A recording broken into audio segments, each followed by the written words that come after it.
Study rider return চ্যানেলে সকলকে স্বাগত। আজ পঞ্চম শ্রেণীর রায় মার্টিন প্রশ্নবিচিত্রা 2025 এই বইটি থেকে পেজ নাম্বার 214 পরিবেশ বিষয়ের দ্বিতীয় পর্যায়ক্রমিক মূল্যায়নের 12 নম্বর স্কুল অর্থাৎ শৈলেন্দ্র সিরকার বিদ্যালয় গভর্নমেন্ট স্পন্সর্ড এই স্কুলের প্রশ্নপত্রটি আমি তোমাদের সাথে আলোচনা করব।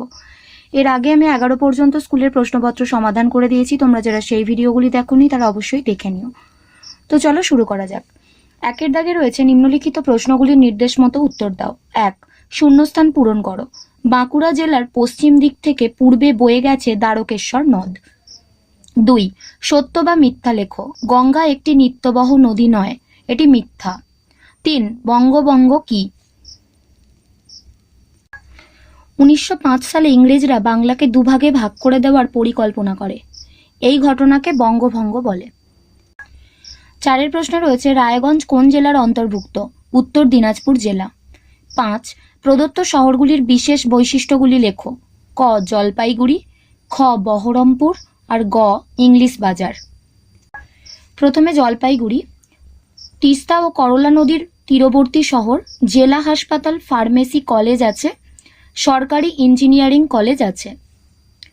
এরপর বহরমপুর জেলা ভাগীরথীর তীরে অবস্থিত, রেশম শিল্প, পিতলের বাসন তৈরির জন্য বিখ্যাত। আর ইংলিশ বাজার মহানন্দা নদীর তীরে অবস্থিত আমের শহর, বিশ্ববিদ্যালয়, college, engineering college, medical college ও হাসপাতাল, পলিটেকনিক কলেজ আছে। 6 দাগের প্রশ্ন রবীন্দ্রনাথ ঠাকুরের জন্ম হয় 1861 সালে। 7. কৃষিকার্যের একটি গুরুত্বপূর্ণ উপাদান কি? মাটি বা জল, যে কোনো একটা লিখতে পারো। 8 দাগে রয়েছে ফসল মানচিত্র কি? ফসল মানচিত্র কোনো একটি নির্দিষ্ট অঞ্চলের মাটির ও আবহাওয়ার প্রকৃতি অনুযায়ী সেখানকার বেড়ে ওঠা কৃষি প্রজাতির ধরন ও বিকাশ সম্পর্কে একটি ধারণা হলো ফসল মানচিত্র। পরের প্রশ্ন শূন্যস্থান পূরণ করো। ড্যাশ সীমা বরাবর কাঁকুড়ে লাল মাটির অঞ্চল দেখা যায়? দক্ষিণবঙ্গের পশ্চিম সীমা বরাবর। 1 দাগের 10 প্রশ্ন হলো বারুইপুর কি জন্য বিখ্যাত? বারুইপুর দক্ষিণ 24 পরগনা জেলায় অবস্থিত। রেলের জংশন স্টেশন, নিকটবর্তী গ্রামাঞ্চলে খুব ভালো পেয়ারা হয়।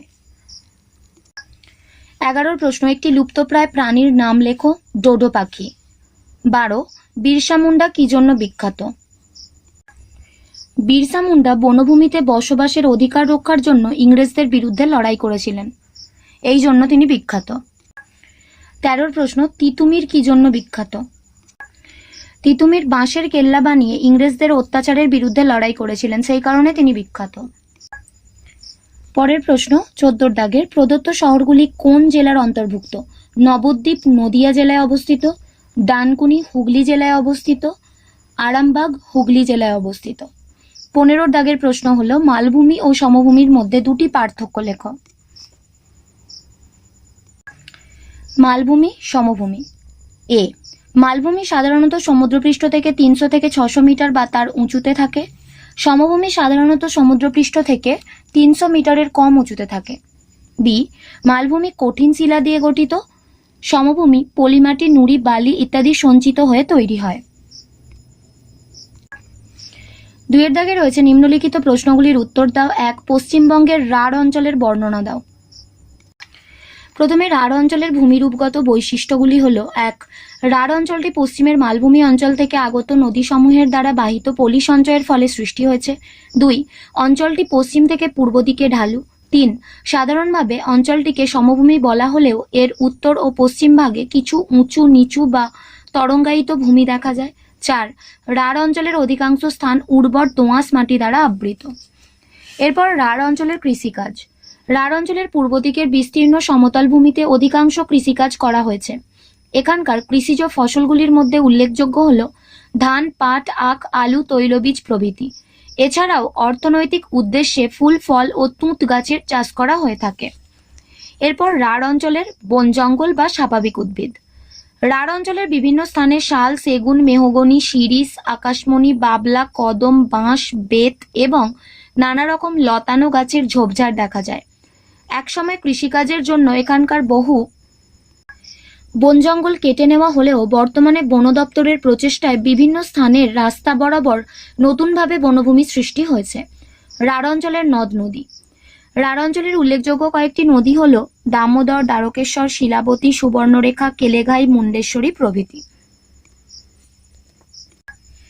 2 এর দাগের প্রশ্নে রয়েছে ভারতবর্ষের দুজন স্মরণীয় ব্যক্তির সম্বন্ধে লেখো। রাজা রামমোহন রায়। 19 শতকের সমাজ সংস্কার আন্দোলনের একজন উল্লেখযোগ্য ব্যক্তি ছিলেন রাজা রামমোহন রায়। তিনি প্রাচ্য ও পাশ্চাত্যের সমন্বয়ে নবভারত গঠনের আদর্শে বিশ্বাসী ছিলেন। ধর্মমত সম্পর্কে আলোচনার জন্য রাজা রামমোহন রায় 1815 খ্রিস্টাব্দে কলকাতায় আত্মীয় সভা প্রতিষ্ঠা করেন। পরবর্তীকালে একেশ্বরবাদ প্রচারের জন্য 1828 খ্রিস্টাব্দে ব্রাহ্ম সভা প্রতিষ্ঠা করেন, যা পরবর্তীকালে ব্রাহ্ম সমাজ নাম ধারণ করে।